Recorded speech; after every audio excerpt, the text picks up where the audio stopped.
Hello, everyone. Thank you so much for taking your time for attending SQL Saturday Bangladesh today. I'm so honored to be here today.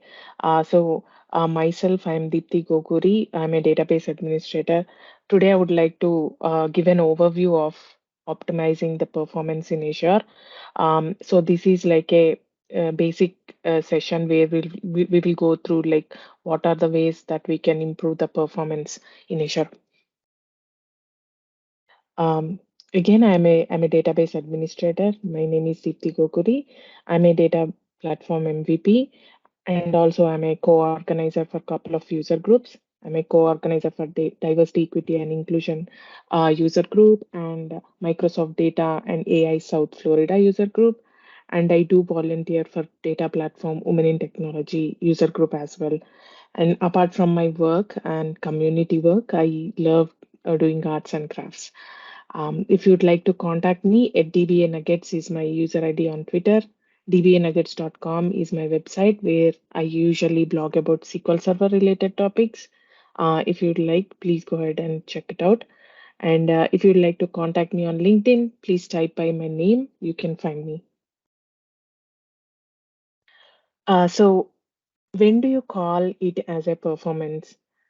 When do you call it as your applications are working fine? You know that your queries run faster. That's when you call it as a performance, right? Like, but when do you call it as a slow performance? Your your application is trying to connect to the database, but the website is continuously rendering, but then you will not see results. That means your queries are running slow. You get those service desk calls all the time saying like, my application is down, my web page is down, what's going on? And as a DBA, whenever they say like application is down and then performance is not proper, like results are not showing up on time, there are a lot of things to taken care of. Like as a DBA, you need to look into a lot of things, and you do not know if it is SQL Server or if it is outside of SQL Server. So, what factors can be important for the performance generally, in general, like on-prem or in Azure? Like the performance can be depending upon the um, capacities that we choose, like depending upon the type of application you have.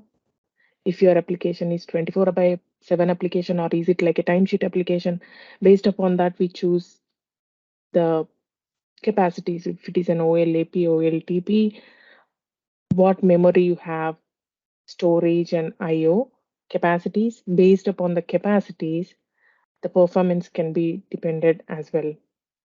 And the most important thing while retrieving the data from the tables is having indexes. No matter if you're on-prem or on in Azure, indexes are the same in the tables that we have. SQL Server use those indexes to retrieve the data. So are you having the good indexes? Like on-prem, you'll be maintaining those indexes by running the jobs. The same goes with Azure.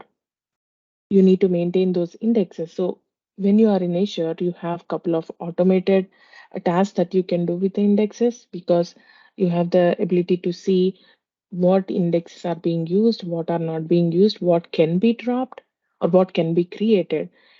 You can automate those. You can look into the report that it is generated in Azure, and you can check it out and then automate to create those indexes. If you are using in-memory OLTP, um, then the scenario will be different. Like in-memory OLTP in Azure is basically used in business critical databases.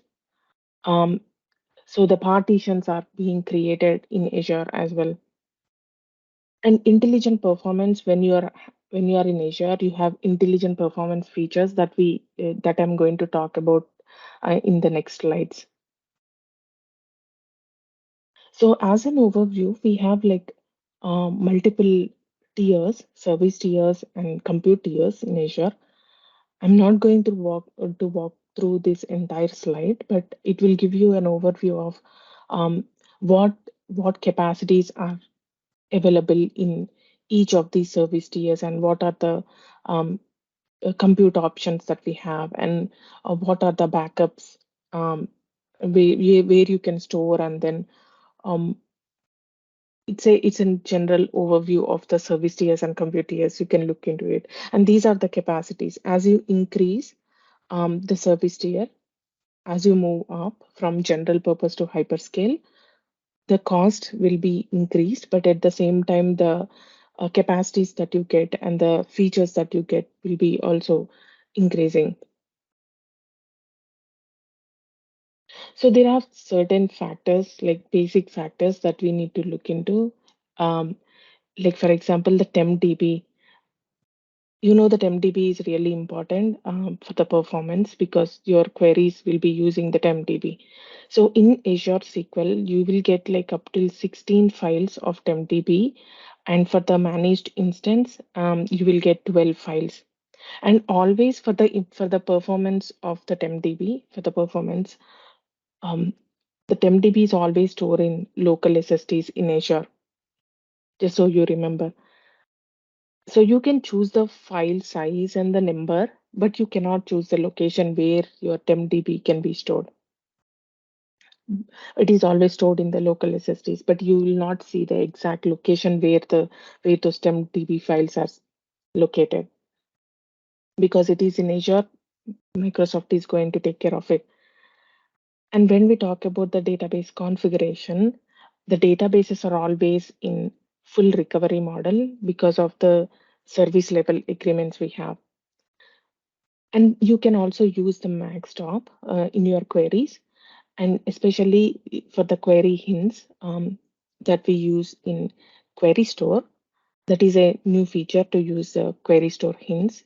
You can use this max stop feature in it, this max stop hint in it as well to improve the performance. And when we talk about the files and the file groups, like I said, you can choose the number of files, but you can't choose like where you are placing these files. So let's talk about the performance, maintaining of these performance, especially for the indexes. So maintaining indexes and maintaining statistics. These two are really important to retrieve the data. Like when we talk about the indexes are basically used for the retrieval of the retrieval of the data from the tables, right? So we can maintain those indexes automated. I will show you how we can do that in Azure, and also the statistics.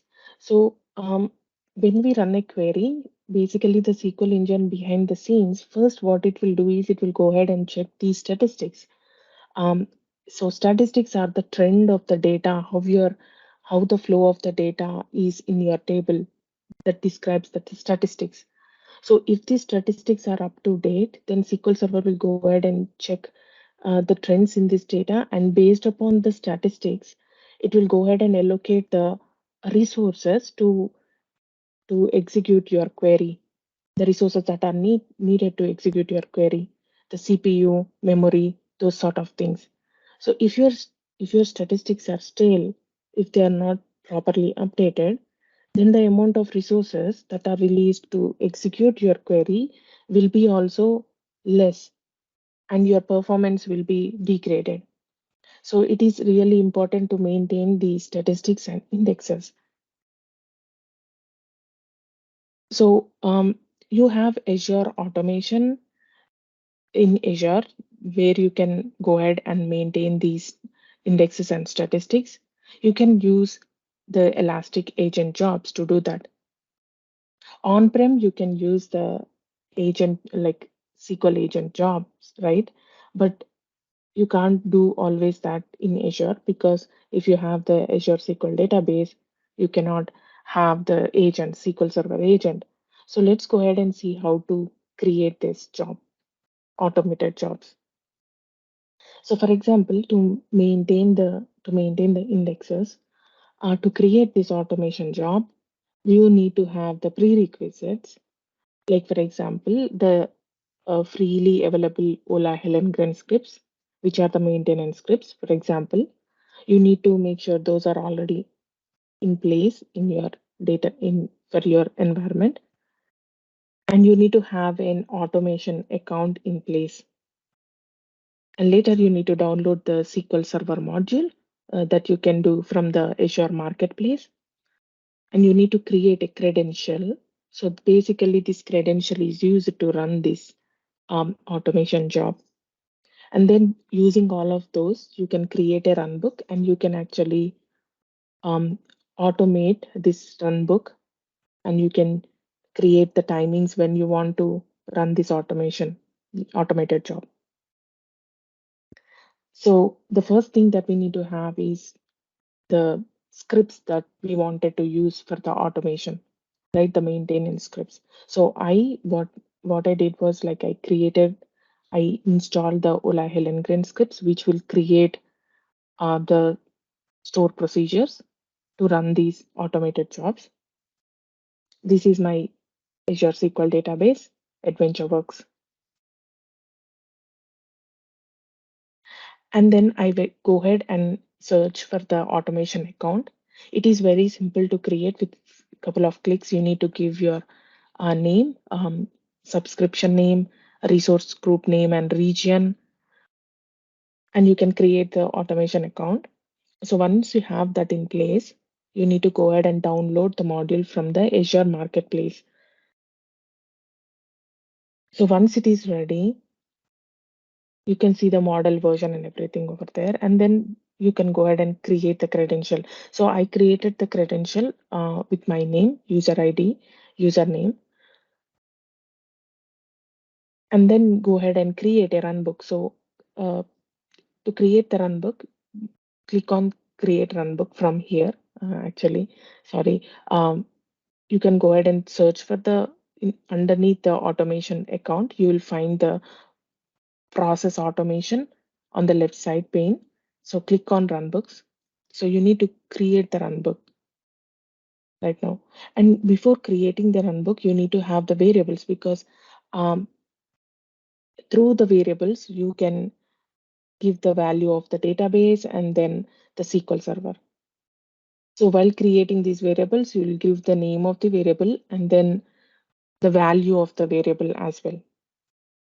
If you see here, the database name is AdventureWorks in the database name string, and the SQL Server, I'm using my SQL Server name. Creating the runbook, you will be providing the credential name here, SQL Server name, database name, and what query. This is a sample runbook that I have taken from the Microsoft Docs, and then you can change these variables once you download the sample runbook to run these automation jobs. And then if you see the last line, I am running the query to do the Azure SQL maintenance, and I'm providing the of all of this, like on which database we want to run and everything by using the variables. Once you create the runbook, then you can go ahead and create a schedule for it. Just like the way you create the schedules for the SQL agent job, you can create the schedules. So I would like to run it on Saturday, whatever schedule you want to run. Once you create the schedule, you can also manually run it, just like the SQL agent jobs. You can run that runbook whenever you want manually as well. So for example, here I have couple of tables, and I did lot of inserts in it, and some thousands of records I inserted into it. And if you see, I did not run any maintenance job yet. If you check the fragmentation level of these objects and the indexes, you see the last two tables and last two indexes have the fragmentation level of 99.99%. And when I checked my last indexes, lastly updated, they did not updated. My statistics were not updated. If you see, I have three statistics in place. So now I will go ahead and run the job. you can go ahead and open up the runbook, and then you can click on start to run that on the background. So once I completed that, I went ahead and checked the index fragmentation levels again, and when was my statistics lastly updated. Um, if you see, they are updated, and there is no index fragmentation. So basically, you can do these automate. You can create these runbooks for doing the maintenance, for index maintenance, for the statistics updates. The other important feature that we have in Azure is Query Store. So, if you are not familiar with the Query Store, let's go ahead and talk a bit of introduction about the Query Store. So, a Query Store is a feature that got introduced in SQL Server 2016. It is this feature is mostly for identifying the performance, uh, causing performance, like if there is a degrade in the performance, you can check for the queries. So basically this is a database level feature. You need to go ahead and enable the query store on the databases that you want to enable. So once you enable this feature on the database, it will go ahead and collect all the query related information, the query execution information, like what all resources it took to execute the query, along with the execution plans over time. So it will collect the execution plans over time, along with all the information like CPU memory, how much time it took, and what indexes it used to execute the query.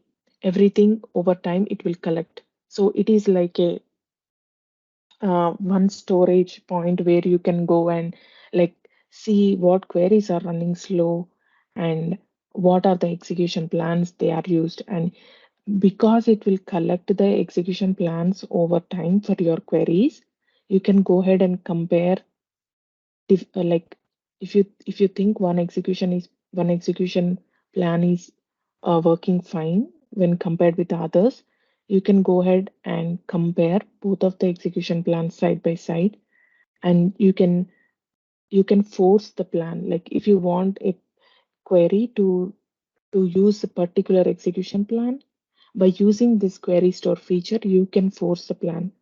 If you are not using query store, that is not available, right? You can't force any plans. And if you are in Azure, you have an additional benefit by using the query store. You can enable the automatic plan correction feature with the query store, so that you do not have to go ahead and compare the execution plans and then force and unforce the plans.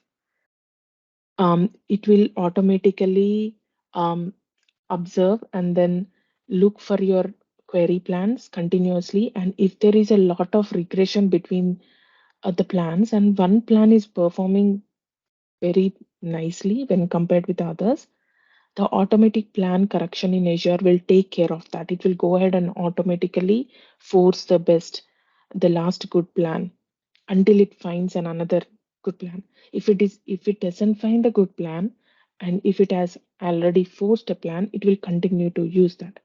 But if you are not in Azure, like if you do not have an enterprise edition of SQL Server, um, if you want to enable the query store, then if you want to manually force and unforce the plan, like once you force the plan, there is no magic button to say, hey, you forced a plan, but then now it is not being used, or some like you have executed the you have executed the update statistics or update indexes, and that has caused to create an entirely new plan, and that new plan is being used by SQL Server right now. For some reason, the forced plan is not being used.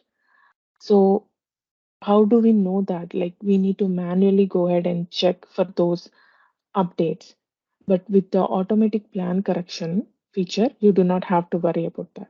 So um, by using the query store, we have these performance benefits. Like you can check for the performance related causing queries, and then you can work on them So we are going to talk about the automatic plan correction like we discussed. It is available in SQL Server 2017 and above, and for the enterprise edition of SQL Server. So it will continuously monitor for the plan regression, and it will automatically adjust the forcing and unforcing of the plans. You do not have to manually go ahead and compare and watch out for the forcing and unforcing.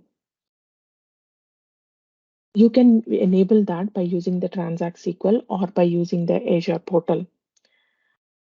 Now let's go ahead and see the demo for the automatic plan correction.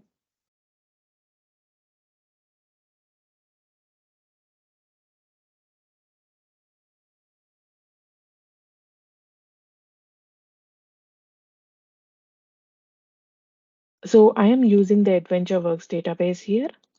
And so to set the automatic plan correction, um, it is automatically turned on Azure in the Azure environment.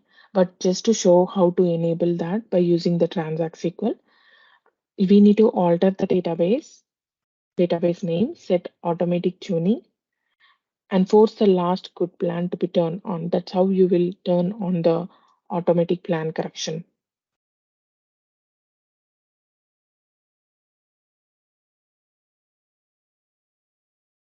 The query store is not turned on.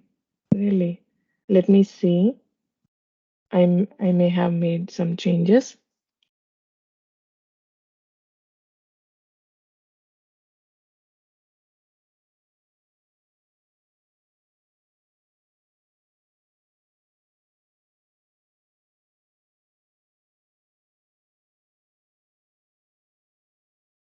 It is already turned on. So let me see.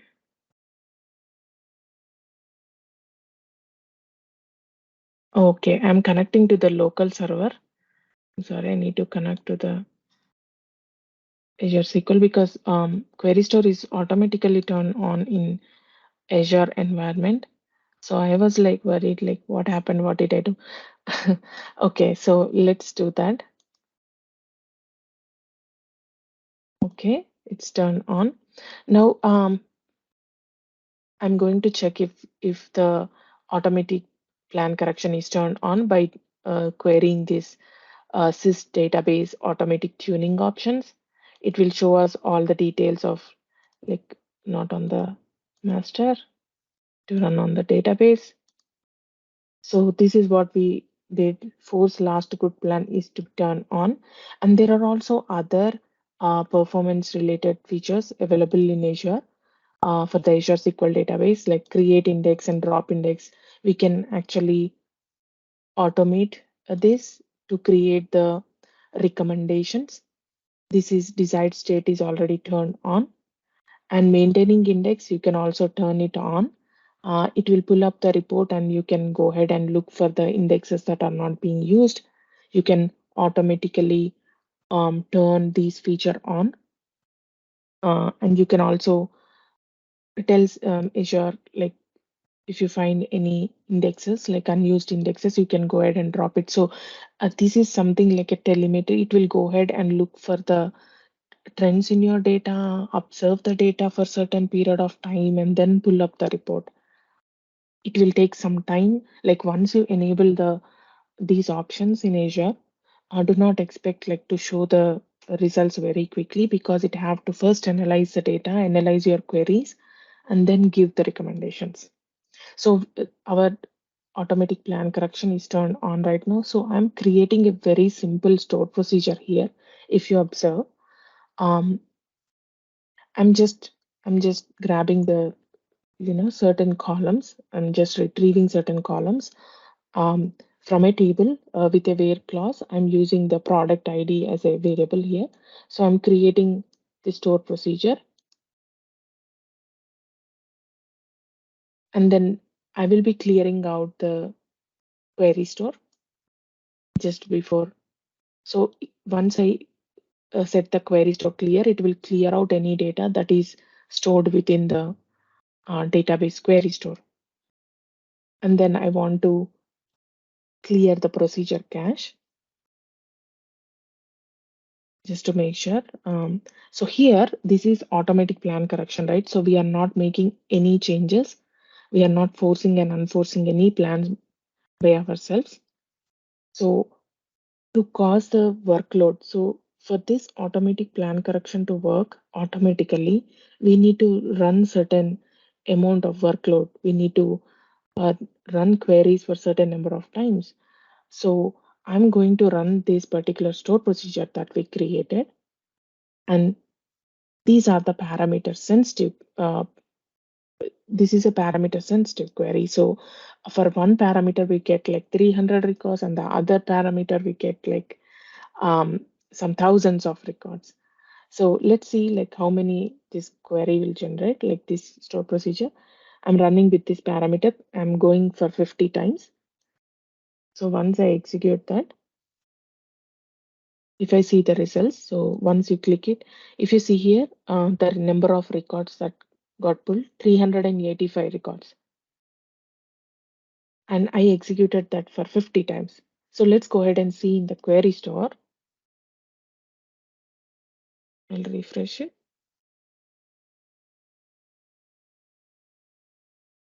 Open up the query store and check for the top resource consuming queries. View top resource consuming queries. We have executed just one query, right? So it is showing currently in the bar graph, but if you hover your mouse, you can see the query in the you can see the query. But if you want to get the details of the query, just go ahead and um, view it in the grid format. So right now, if you see the query text, right, you will see the parameterized format here. But the difference between the plan cache and the query store is like the query text is always shown in the parameterized format here, but in the plan cache, you will see the store procedure. You will directly see the store procedure schema. So here we actually executed for 50 times, and that is the reason we have seen this dot as huge, because we executed for many times. The more you run, the more bigger the circle is. So if you see, this is a query text that got executed, and it generated a plan ID, right? And this is a plan that got used, index seek and a key lookup. Okay, now we'll go ahead and now I'll clear out my procedure cache one more time, because we have already generated a plan in the plan cache. Now I don't want it to be used. I want to generate a different regression. So let me clear out the plan cache, and then let me create a regression with this parameter 707. Let's see how many records it will generate. It's still running. We are running it for the 10 times just to create the regression. So if you see the number of results that got produced, like 237K. So there is a lot of huge difference, right? So let's go ahead and refresh this query store, right? Refresh. And if you observe, I just clicked refresh. I didn't do anything. So what it did was like it generated a plan, because we cleared out the plan cache. We forced the engine to generate a execution plan. So it went ahead and forced this plan. So why do we see a tick mark over here is because the tick mark represents that this particular plan ID 1, is currently being forced. That means the next time you run this store procedure with any parameter, it will go ahead and use the plan ID 1 until it captures the workload again, and see like what query is being used, like what parameters are being used. It will then decide like which is the best. For example, if there is another plan that got generated, it will compare the regression and it will force a plan. Right now at this moment, it compared the plan ID 1 and plan ID 2, and it decided to go with the plan ID 1 and it forced it. So to compare, We can also compare the plans side by side. So to do that, press on the shift key and then choose the plan IDs, both of them, and then compare it here. Compare the plans. You see this icon here. So once you click on that, you can compare the plans. You can compare both of the plans, like what is the compile CPU time, and the other options here, if you see. But here the first one used the index seek and the key lookup. The second one used clustered index because it grabbed 237K records. The first one 385, so we thought to do the index seek and the key lookup. So based upon the number of times that the query runs and based upon the resources, it chose the first plan to be used. So it forced it. We did not do anything, right? So uh, that's how the automatic plan correction works. We do not have to force or unforce. It will be taken care automatically. So to know the reason why it has actually chosen the plan ID 1 as why it has actually forced the plan ID 1, we can find out by running this query, select star from sysdmdb tuning recommendations. It will provide the reason like why it has chosen. So if you see here, the force last good plan, the reason is that the average query CPU time has changed from 2 milliseconds to 703 milliseconds, and that's the reason it has chosen to force the plan. And if you see here, um, if you hover your mouse and if you drag it down, there are the results like the details. If you can copy the details here and then paste it here, you can also manually run this particular query from using this query recommendation. It will also provide you the query that you can run here. You can just copy this one and then you can execute it. All it is doing is it is it is also providing you the query that it has actually executed. If you would like to know like which plan was used and which for the which query ID. So basically this is the query ID 1. So for this is a store procedure, right? So we got the query ID 1. If you are using the ad hoc queries, those ad hoc queries will generate a query ID, a different query ID every time you run the ad hoc query. So keep in mind that if you are enabling this query store feature on your database, and if you have like so many queries that are running from the application as an ad hoc, every time they run, they will generate a query ID and they will fill out your query store. So there are queries out there in Microsoft Docs where you can just go ahead and clear out those ad hoc queries that got saved in the query store without deleting any other information. So that's how the automatic plan correction works.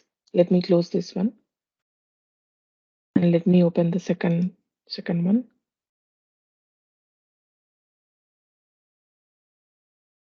Query store hints. So like we discussed, this particular store procedure have the parameter sensitive values, right? So let's say like if you do not have the query store turned on and you have this parameter sensitive parameter sniffing problem, right? Like with one parameter you get very less number of records, but there are some special um, parameters where they generate the huge number of data. So there is a lot of skew in your data in your table. So if you have that without the query store turned on, you need to manually go ahead and provide the recompile option to fix that issue, right? Because, for example, if for the first time you run the query, that's when the execution plan is being stored. And the next time you run with any other parameter, it will go ahead and use the same plan from the plan cache. But with this problem, with the parameter sensitive problem, you need to go ahead and manually mention the queries in the stored procedure while you are executing to recompile so that it will generate a plan based upon your new parameter that you used. But you need to change the code to do that, right? You without changing the code, you can't do it. And not always you will be having that you will be having that advantage of going ahead and changing the store procedures while executing. Um, Sometimes your vendors that do not agree to change any code. So in those situations, if you have the query store enabled, you can take this feature of query store hints. So the query store hints, you will not change any code, any store procedure code, or you will not touch the code itself. All you do is like there are certain store procedure designed for the query store. You will use the query ID of your query. That's all you need, the query ID for your query that you wanted to execute. And then you can mention a parameter for the query store design store procedure, what query hint you want to use, whether you want to recompile or whether you want to change the max stop setting for your query. You can do it. There are several hints that you can use without changing the code. So let's see an example of how to do it. So here, the same exact store procedure, we are still connecting to the Azure um, SQL database. So I already created the store procedure, but just in case, let me recreate it. And then I'm clearing out the query store. And then I'm clearing out the procedure cache. We'll start from scratch. Okay, I'm not running in the database, so we have seen in the previous example that this is a parameter sensitive store procedure. So um, let me go ahead and execute this.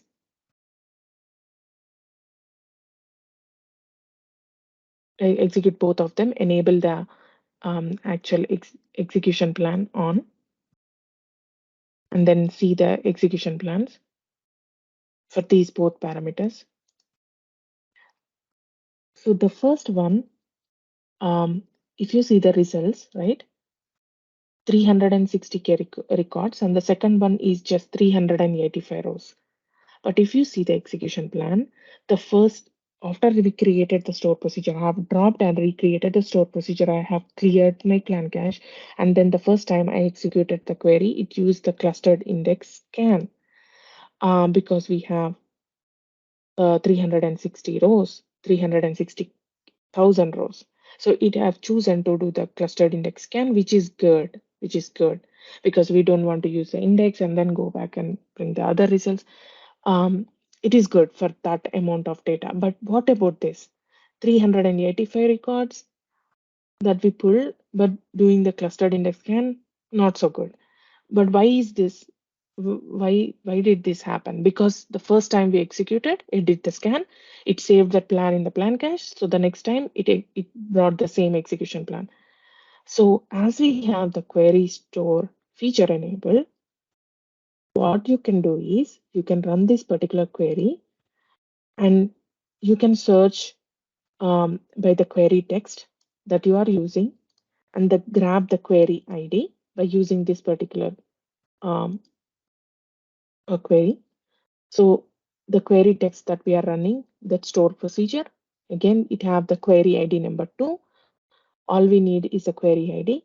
So this is the store procedure that I said, like designed for the query store to use the query store set hints. So execute sp query store set hints, use the query ID, which is 2 here, not 1, and what value parameter you want to use. I want to recompile in this situation, right? So let me go ahead and execute that. So I executed. Now I'll go ahead and run the store procedure again to see how it actually works.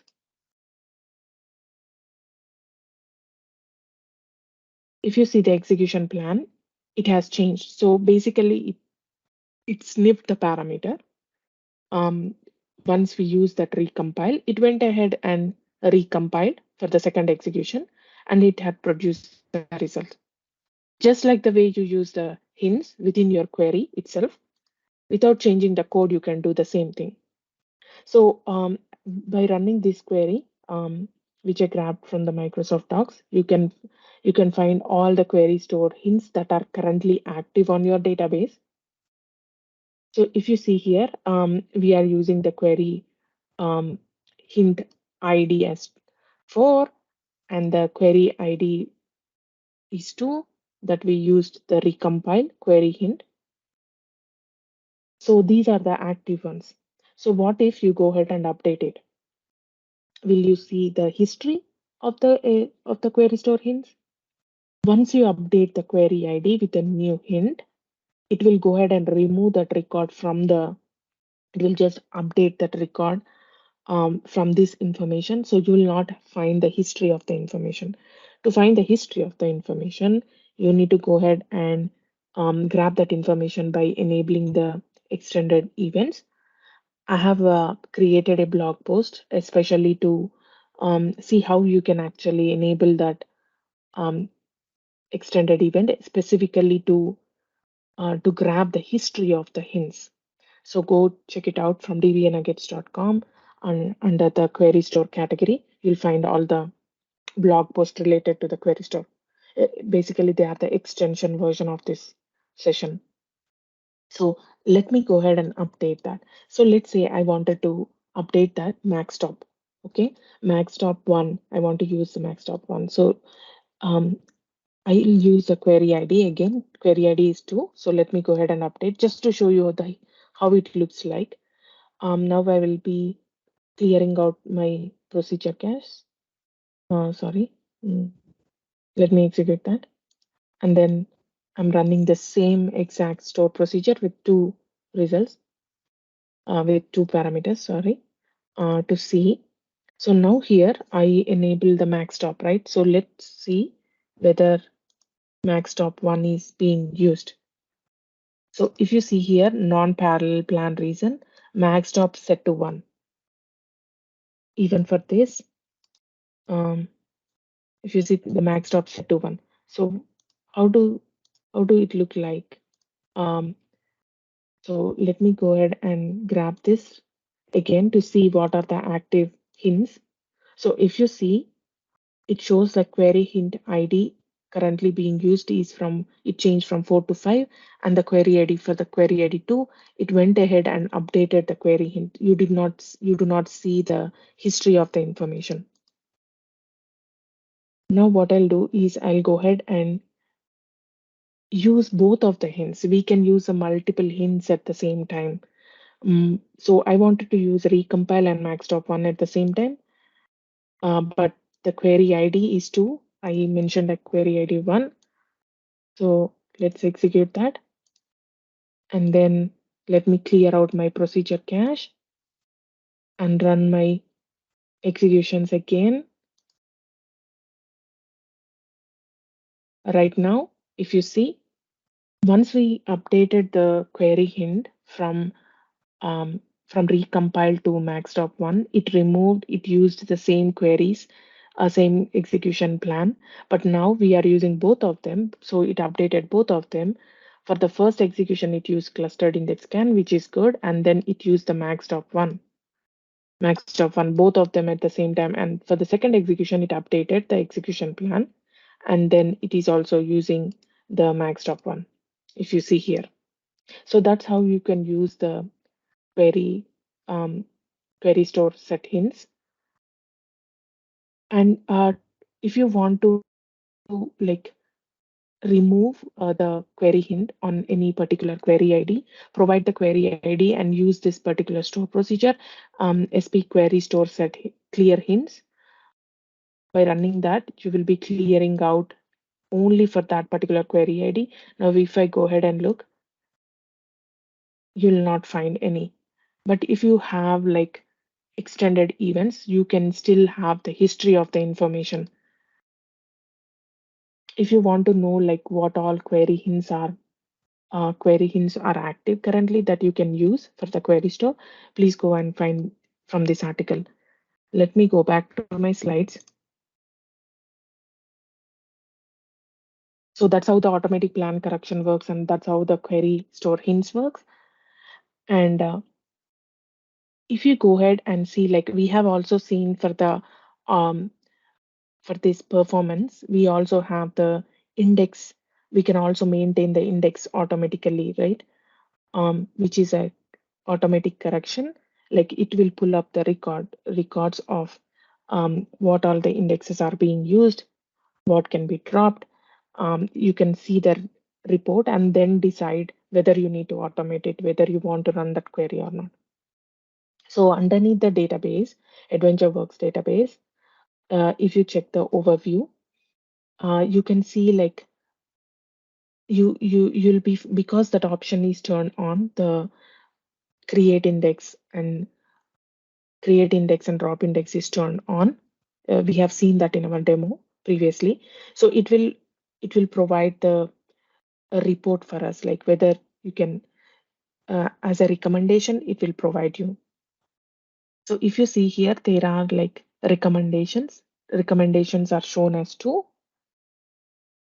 So once you open up the intelligent, under the intelligent performance, under the SQL database, on the left side pane, under the intelligent performance, if you see the performance overview, you can see like the recommendation shown here. It is saying like go ahead and create this index. So if you want to see the details, click on it and it will show you like under the performance recommendations, it will show you like what is the index that it is requesting to create and what is the impact that it will create. And it will also provide you the table name and the column names where it is asking you to create. So if you want to automate it, on the top left side screen, you will see the automate button over there on the top. Click on that to automate. So if you want to see the details, right, more details into it, click on the recommendation that is being provided to see all the details of it: index name, type, schema, table name, and what all the columns name as well. So on the top, if you see, right, if you see here, it will show the apply button on the top. So once you apply that, it will go ahead and create this particular index. Let's see a little bit about query performance insight. So under the AdventureWorks database, which is a Azure SQL database, left side your pane, you will see the intelligent performance. Under the intelligent performance, you can see the query performance insight. So query performance insight is where like it will show all the details of what queries are executed and um, um, what are the uh, resources that are being used for those. What is a CPU? What is IO? Login IO? You can find the details in one central location in Azure portal. So if you see here, I have executed a couple of queries and they took the resources, and it will show the IO and the duration that it took to run. So you can see the query ID. So if you want to click on specific query IDs, click on them to see more details. So for example, I clicked on one of the query query ID 61, which is the top one, which is in red mark, to see the details of to see the query details, the query itself, and how much CPU and the IO details, what is the duration and what is the execution count for the last 24 hours. You can see the trend. Oh, I forgot to add the thank you slide. Thank you so much, Ashan, for giving me this wonderful opportunity. I hope this will give you an overview of what are the capabilities and features that are available in Azure, where you can look for the performance in Azure. Thank you, Deepthi. Thank you.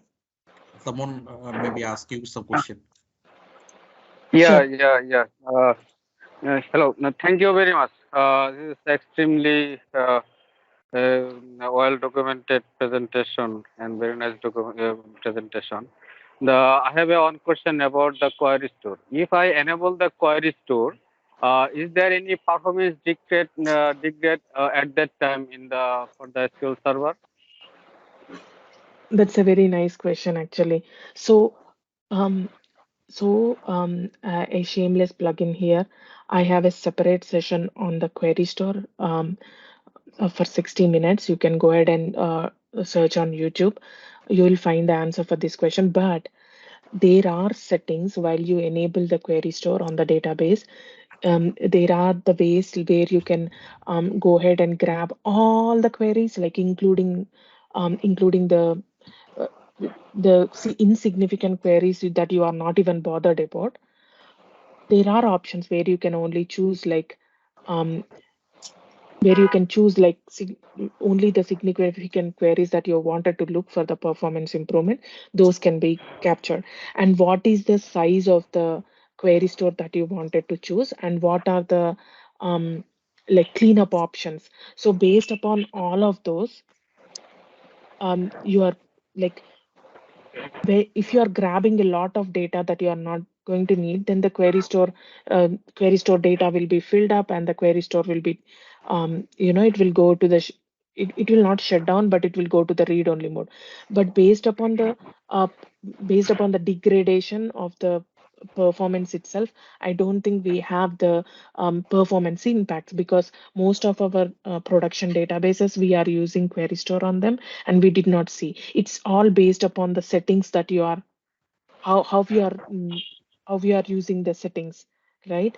um, when you want to capture the data that is being collected and pushed to the disk. So those kind sort of settings, if you can go to the dbanuggets.com, my website, I have a series of blog posts which talk about all of this.